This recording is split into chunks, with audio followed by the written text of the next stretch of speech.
সকাল সকাল বৃষ্টি দেখে তো খুব খুশি হয়ে গেলাম। ঘুম থেকে ওঠার পর যখন এরকম সুন্দর একটা ওয়েদার পাওয়া যায় তখন কিন্তু এমনিতেই মুড ভালো হয়ে যায়। আর যখন দেখতে পেলাম যে না বৃষ্টিটা থামছে না, গুঁড়ি গুঁড়ি হয়ে যাচ্ছে, তখন আমি চিন্তা করলাম আজকে আমি সারাদিন যা করি তার থেকে একটু ডিফারেন্ট করব। আজকে আমি আমার প্ল্যানটাকে অন্যভাবে সাজাবো। আসসালামু আলাইকুম এভরিওয়ান, কেমন আছেন সবাই? আলহামদুলিল্লাহ আমি ভালো আছি।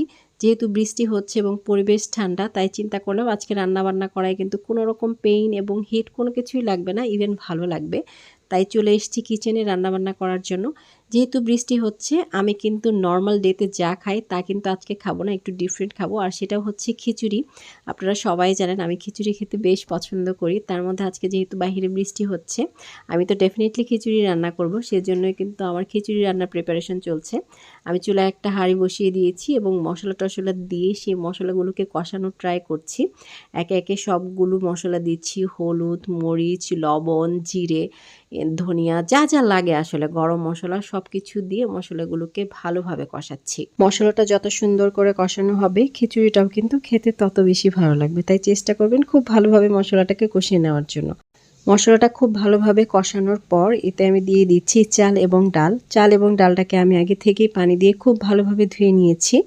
এবার চাল এবং ডালটাকে আমি খুব ভালোভাবে ভেজে নেব। যত সুন্দর করে ভাজা হবে খিচুড়িটাও কিন্তু তত সুন্দর হবে। শুধু মশলার উপরে কিন্তু খিচুড়ি ভালো হওয়াটা ডিপেন্ড করে না, ভাজার উপরেও অনেকটা ডিপেন্ড করে। তো আমি সুন্দরভাবে ভেজে পরিমাণ মতো পানি দিয়ে দিলাম, যতটুকু পরিমাণ লাগবে আমার চালের জন্য। এবার আমি পাশের চুলে একটা কড়াই বসিয়ে দিয়েছি। কড়াইয়ে তেল এবং গরম মশলা এবং সাথে হচ্ছে পেঁয়াজ কুচি দিয়ে এটাকে আমি খুব ভালোভাবে ভেজে নেব। আর পাশাপাশি যে খিচুড়িটা আছে সেটাকেও আমি একটু নেড়ে চেড়ে দিচ্ছি, যেন মশলা এবং ইচ অ্যান্ড এভরিথিং সব কিছুই খুব ভালোভাবে মিক্সড হয়। এবার এতে সামান্য পরিমাণ পানি দিয়ে দিলাম, যেহেতু পেঁয়াজটা খুব সুন্দর বাদামি কালার চলে এসছে। তো আমি কী রান্না করছি আপনারা কি কেউ গেস করতে পারছেন যে পাশের চুলায় আমার কি হচ্ছে? হয়তো বা একটু একটু গেস করতে পারছেন। এই দেখেন এর মাঝখানে আবার কারেন্ট চলে গিয়েছে। আজকে কারেন্ট এত পরিমাণ ডিস্টার্ব করছে।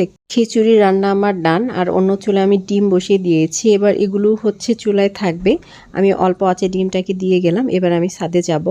ছাদে আসার বেশ কয়েকটা রিজন ছিল, আর ছাদে এই তো দেখতে পাচ্ছেন বেশ বাতাস এবং গুঁড়ি গুঁড়ি বৃষ্টি হচ্ছে।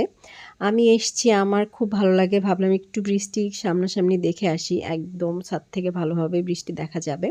তা আমি ছাতা নিয়ে ছাদে চলে এসছি। আমার তো ছাদে হাঁটতেই খুব ভালো লাগছিল। আমার হাতে একটা ঝুড়ি দেখতে পাচ্ছেন। ঝুড়ি নিয়ে আসারও কিন্তু কারণ আছে, আমি হাতের কাছে ছোট কোনো ঝুড়ি পাইনি, তাই আমি বড় ঝাঁকাটা নিয়েই চলে এসছি। আর মেইন রিজন হচ্ছে এইটা, লেবু গাছ। আজকে গাছে যা লেবু আছে সব কিছুই খালাস করে দিব। আমি আজকে গাছে যা লেবু আছে সবগুলোই পেড়ে ফেলবো, কারণ রোদের জন্য আমি ছাদে আসতে পারি না। রোদ এবং গরম দুটোর জন্য আসলে ছাদে আসা যায় না। আর রোদের জন্য আমার লেবুগুলো নষ্ট হয়ে যাচ্ছে, স্কিনগুলো জানি কেমন কেমন হয়ে যাচ্ছে। তো ভাবলাম আজকে যেহেতু বৃষ্টি, এই বৃষ্টিতে হচ্ছে খুব শান্তিতে আমি লেবুগুলো উঠাতে পারবো। আর লেবুগুলো একদম ফ্রেশ লাগবে দেখতে। রোদ থাকলে তো হচ্ছে কেমন একটা লাগে দেখতে, পোকা ধরে যায় এবং রোদের কারণে নানান রকম ইস্যু হয় আসলে, যেহেতু বেশি রোদ ছাদে থাকে সেজন্য। আর আমি এসেই কিন্তু লেবু পাড়তে শুরু করে দিয়েছি। আমার লেবুর তুলনায় ঝাঁকাটা একটু বেশিই বড়, আপনারা ইগনোর করবেন আমার এই বড় ঝাঁকা দেখে। আর একটা মজার বিষয় হচ্ছে আমি কিন্তু লেবু তুলতে এসে ছাদে গোসল করে গিয়েছি বৃষ্টিতে। অনেক বছর পর আমি ছাদে এসে গোসল করলাম, আমার খুব ভালো লাগছিল। বৃষ্টিতে গোসল করে এরপর ফ্রেশ হয়ে আমি বাকি রান্নাও ডান করে নিয়েছি। এবার হচ্ছে খাওয়ার পালা।